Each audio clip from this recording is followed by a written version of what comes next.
महाभारत काल की बात है। एक बार कृष्ण और बलराम किसी जंगल से गुजर रहे थे। चलते चलते काफी समय बीत गया और अब सूरज भी लगभग डूबने वाला था। अंधेरे में आगे बढ़ना संभव नहीं था, इसलिए कृष्ण बोले, भैया, हम ऐसा करते हैं कि अब सुबह होने तक यहीं ठहर जाते हैं, भोर होते ही हम अपने गंतव्य की ओर बढ़ चलेंगे। बलराम बोले, पर इस घने जंगल में हमें खतरा हो सकता है, यहाँ सोना उचित नहीं होगा, हमें जागकर ही रात बितानी होगी। अच्छा, हम ऐसा करते हैं कि पहले मैं सोता हूँ और तब तक आप पहरा देते रहो, और फिर जैसे ही आपको नींद आए आप मुझे जगा देना। तब मैं पहरा दूंगा और आप सो जाना, कृष्ण ने सुझाव दिया। बलराम तैयार हो गए। कुछ ही पलों में कृष्ण गहरी नींद में चले गए और तभी बलराम को एक भयानक आकृति उनकी ओर है आती दिखी। वो कोई राक्षस था। राक्षस उन्हें देखते ही जोर से चीखा और बलराम बुरी तरह डर गए। इस घटना का एक विचित्र असर हुआ। भय के कारण बलराम का आकार कुछ छोटा हो गया और राक्षस और विशाल हो गया। उसके बाद राक्षस एक बार और चीखा और पुनः बलराम डर कर कांप उठे। अब बलराम और भी सिकुड़ गए और राक्षस पहले से भी बड़ा हो गया। राक्षस धीरे धीरे बलराम की ओर बढ़ने लगा। बलराम पहले से ही भयभीत थे और उस विशालकाय राक्षस को अपनी ओर आता देख जोर से चीख पड़े, कृष्ण, और चीखते ही वही मूर्छित होकर गिर पड़े।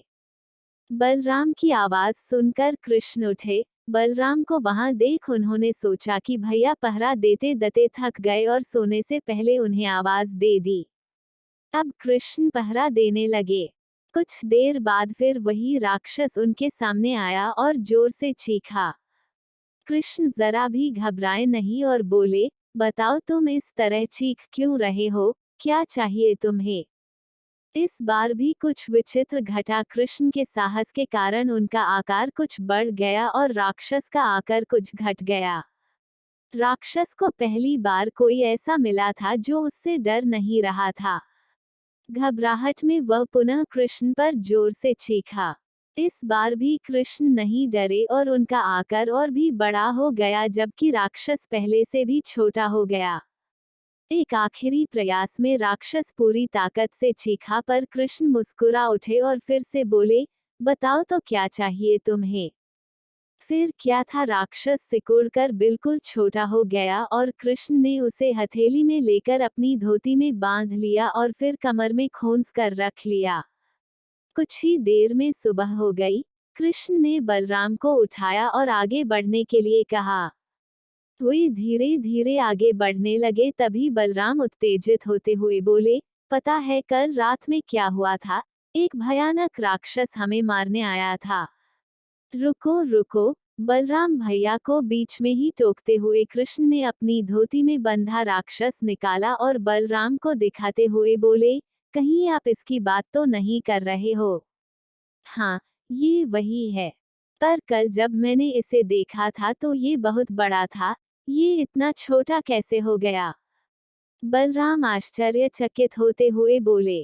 कृष्ण बोले, जब जीवन में आप किसी ऐसी चीज से बचने की कोशिश करते हो जिसका आपको सामना करना चाहिए तो वो आपको बड़ी हो जाती है और आप पर नियंत्रण करने लगती है, लेकिन जब आप उस चीज का सामना करते हो जिसका सामना आपको करना चाहिए तो आप उससे बड़े हो जाते हो और उसे नियंत्रित करने लगते हो। दोस्तों, ये राक्षस दरअसल हमारे जीवन में आने वाले संघर्ष हैं, विपरीत स्थितियां हैं, जीवन की समस्याएं हैं।